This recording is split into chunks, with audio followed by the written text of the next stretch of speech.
Oh, take two! Hi, I am Joe. Right now, we're going to make a beautiful sandwich for guys. It's called prosciutto ham sandwich. It can be mortadella, can be fish. You would like to?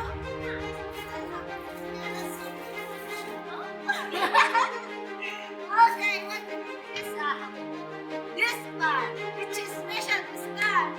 This part is flat. It's like, oh, stop hitting me. Okay, this part. Take okay, we're just continuing with it. There's some more. Okay. Hey! I was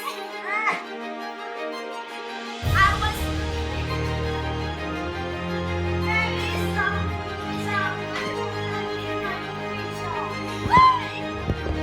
Hello, I am Joe. So now we're going to make a mortadella or especially for that. What we need is this flat top.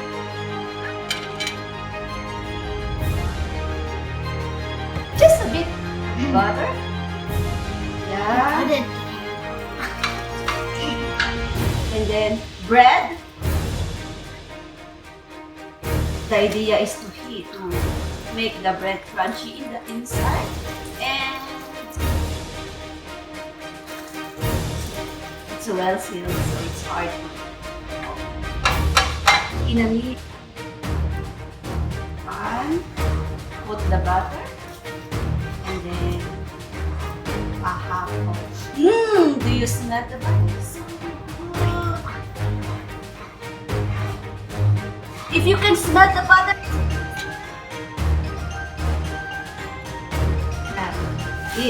okay? Half of cover it just to make it still fresh. So cut it into half, but not really. Just like this. Then put it in the pan. Voila! And the idea is to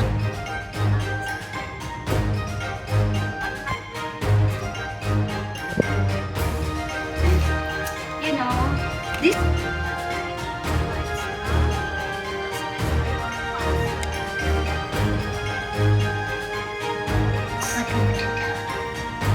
but mortadella to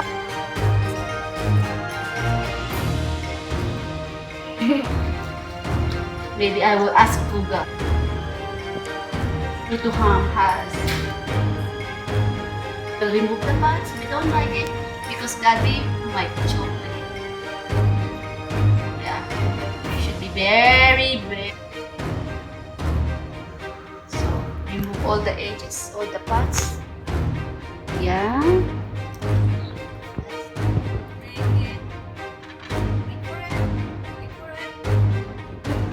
Wait for it. And it starts to. The bread starts to on the inside.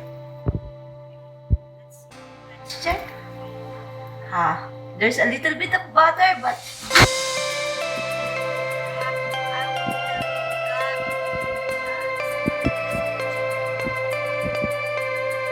one thing.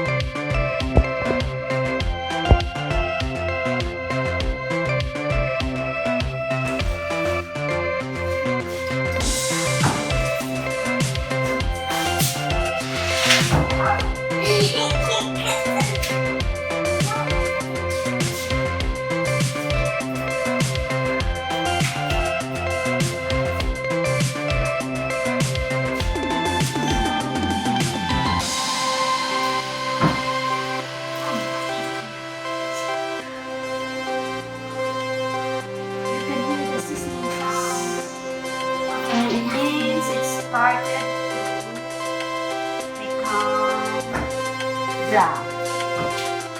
See? It should be crunchy from the inside. Yummy.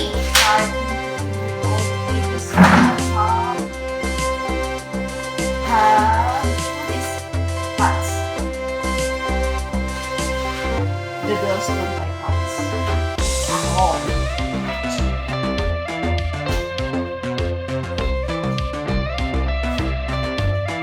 Disclaimer!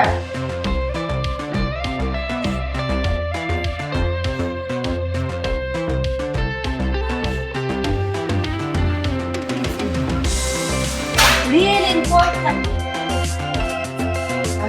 The first of all. So right now we have a beautiful golden brown bread. Then turn up the heat. Start to put those beautiful prosciutto crumb like this. Yeah. Without pots. Again, no. Yeah. You see? Oh, so crispy and fluffy from the outside. And that's it.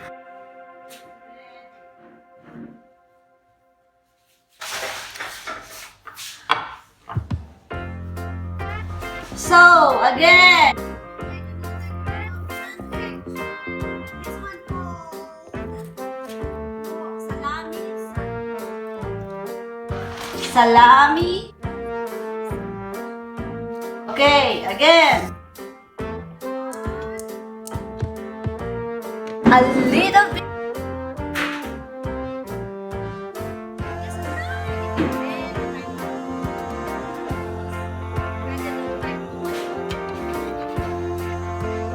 Pwede don't like butter too much. Just a little bit.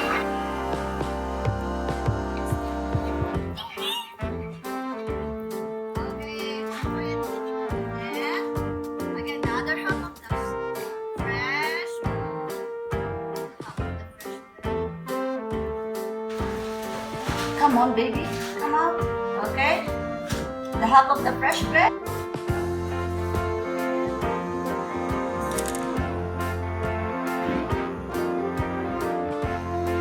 Make it sizzle a little bit. Same as what I did a while ago.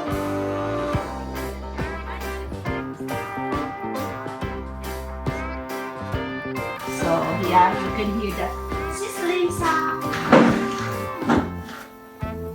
Wait for it, wait for it, wait for it. Maybe 1 minute or like that.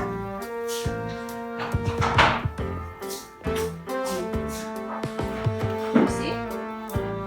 You can hear the sizzling sound? Okay, open. Wow! Okay. And then we need 2 salami, 2 slices.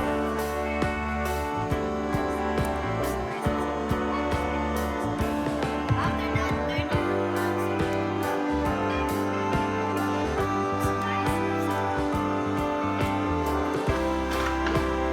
Those beautiful salami.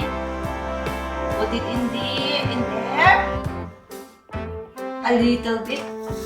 In the hot pan, mix a little bit so that it's like cook but not well. Yes. Make sure that the salami covers all the bread so that when she bites it, there is all its bread. Like this. Yeah. That's all. Disclaimer. Again, pwede don't like cheese. Do not put any cheese. And Make sure that your hand is always clean, clean, clean. Okay, that's it.